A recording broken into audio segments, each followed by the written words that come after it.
il a créé les créatures. Mais Allah, il n'a pas créé les actions. Créer les actions, ça veut dire nous faire faire les actions. Pourquoi est-ce qu'ils disent que Allah ne nous fait pas faire les actions? Parce que parmi les êtres humains, il y a ceux qui sont bons et ceux qui sont moins bons. Même ceux qui sont bons, de temps en temps, ils font de bonnes œuvres et de temps en temps, ils font des actions très très mauvaises. Il y en a qui vont tuer, il y en a qui vont abuser sur d'autres personnes, il y en a qui vont tuer, il y en a qui vont mentir, etc. Donc ils vont faire énormément de péchés.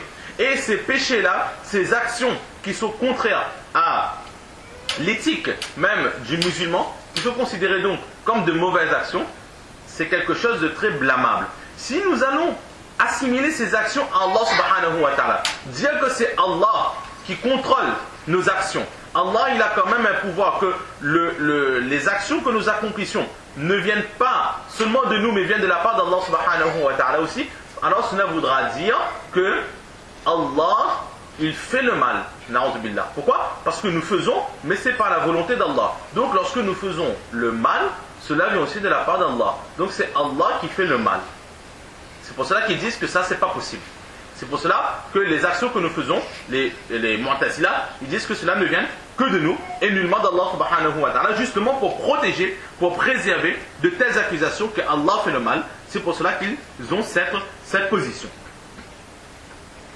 Aussi ils disent que si Allah subhanahu wa ta'ala c'était lui qui commandait nos actions, alors pourquoi est-ce qu'il nous aurait obligés? Il aurait envoyé les prophètes, il aurait envoyé les religions et il aurait donné cet ordre aux musulmans que faites la prière, ne mentez pas, ne volez pas, etc.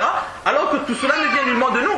Cela vient directement de la part d'Allah subhanahu wa ta'ala. Si Allah aurait contrôlé nos actions, cela serait venu de la part d'Allah. Alors pourquoi dire aux autres, donc à nous les êtres humains qui ne faisons rien, mais qui sommes sous le contrôle d'Allah, pourquoi est-ce qu'Allah nous aurait dit fais le namaz, fais le rosa, fais le jeûne, etc.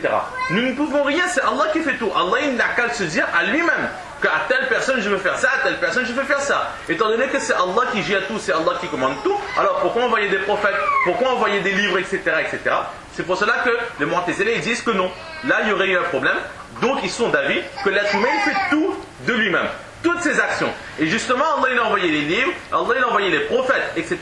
pour nous enseigner les bonnes actions à faire. Étant donné que l'être humain il fait lui-même ses actions, alors les prophètes vont enseigner les bonnes actions afin de protéger l'humanité des mauvaises actions.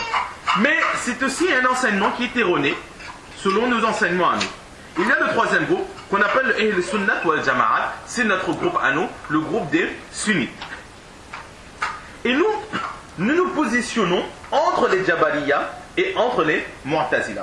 C'est-à-dire que nous disons que l'être humain, il a une certaine liberté d'action, une certaine liberté de mouvement. Mais il n'a pas une liberté totale. Il agit par lui-même jusqu'à un certain degré. Mais arrivé à une limite, alors il ne contrôle plus ce qu'il va faire, mais c'est Allah subhanahu wa ta'ala qui fait la suite. Il a une certaine liberté d'action, mais ce n'est pas une liberté totale. C'est ce que les Ahl Sunnah wal Jama'at ils disent. En gros, les actions, Allah subhanahu wa ta'ala les crée. Mais les actions, c'est nous qui les accomplissons. C'est-à-dire que lorsque le fait de voler, le fait de tuer, etc., c'est Allah lui-même qui a donné cette possibilité de tuer, donné cette possibilité d'écouter ce qui est interdit, de regarder ce qui est interdit, etc. Tout cela, c'est Allah lui-même qui a créé ces possibilités. Mais Allah, il ne les fait pas. C'est l'être humain qui fait. L'être humain, il agit et Allah, il n'a fait que créer les situations. Allah, il a créé des situations et l'être humain, lui, il agit. Donc de cela, nous disons qu'il y a une part des deux. Le fait de créer les situations, c'est Allah, et le fait d'agir, c'est l'être humain. Alors que les Mu'tazila, qu'est-ce qu'ils disent? Que les situations aussi, c'est l'être humain qui crée, et les actions aussi, c'est l'être humain qui accomplit. Et les Jabariyya, qu'est-ce qu'ils disent? Ils disent que la situation aussi, c'est Allah qui a créé, les actions aussi, c'est Allah qui les fait. Donc nous voyons bien la différence entre ces trois groupes. Nos preuves à nous, c'est quoi? C'est qu'Allah lui-même, il dit Khaliqu kulli shay. Allah, il a créé tout. Dans tout, il y a la création, il y a les créatures, il y a aussi les actions des créatures. Donc là, Allah dit lui-même très clairement que c'est lui qui a tout créé. Ailleurs, Allah dit Wallahu khalaqakum. Allah, c'est celui qui vous a créé, wa ma ta'malun, et c'est aussi celui qui a créé vos actions. Donc nous disons que Allah subhanahu wa ta'ala, il crée donc les situations des actions, et nous accomplissons nos actions. Maintenant, les Ahl Sunnah wal Jama'at, ils vont répondre aux Mu'tazila.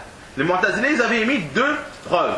Ils ont dit que si Allah lui-même, il aurait créé les actions, dans les actions, il y a les bonnes actions et les mauvaises actions. Cela aurait voulu dire que Allah, il a créé le mal. Et Allah, il fait le mal.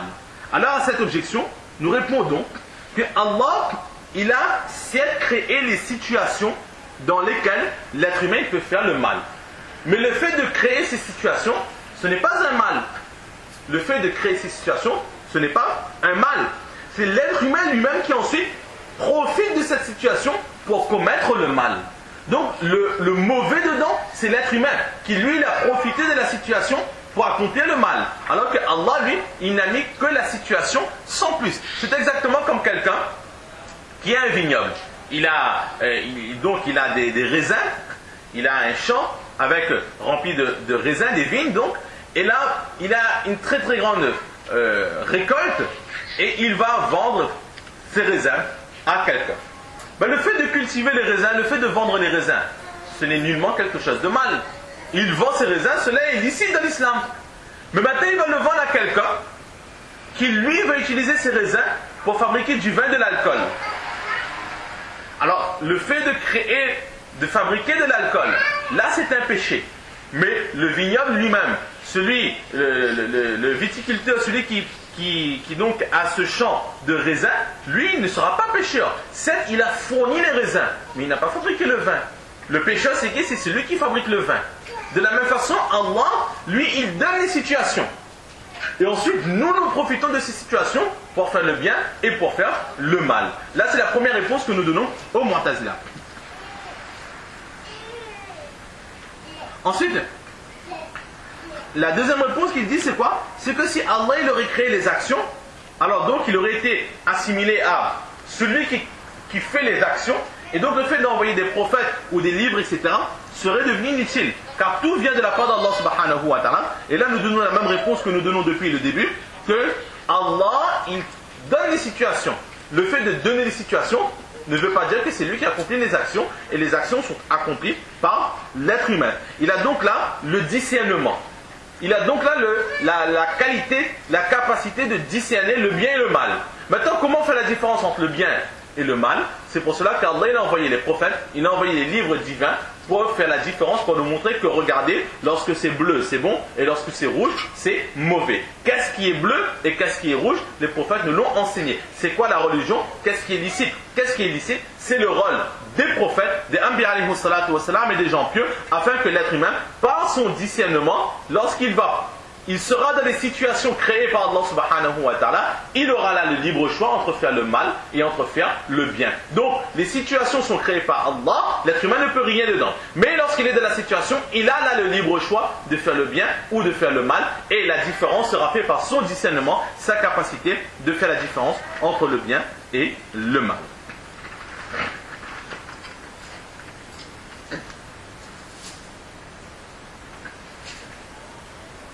Un exemple de ce que nous venons de dire, c'est justement quelqu'un a posé une autre question à Hassan radiallahu ta'ala au sujet de la destinée. Et là, qu'est-ce qu'il dit? Il a dit à cette personne, lève un pied. Cette personne a levé le pied. Hassan radiallahu ta'ala, il dit, maintenant lève l'autre pied. Et là, il n'a pas pu lever l'autre pied. Hassan radiallahu ta'ala, il a dit que la destinée, c'est exactement ça. Certaines choses, nous pouvons le faire, certaines choses sont dans notre capacité, dans notre champ d'action, nous pouvons diriger, nous pouvons gérer ce que nous faisons. Et d'autres choses sont au-delà de nos capacités, cela vient directement de la part d'Allah subhanahu wa ta'ala. Et aussi, une très très belle histoire de l'imam Abu Hanifa rahmatullah alayhi, encore lui, une fois notre imam, l'intelligence qu'Allah subhanahu wa ta'ala lui a donnée, il était une fois en train de discuter avec une personne du groupe des Qadariya. Les Qadariya, nous avons vu, ce sont ces personnes qui disent que l'être humain,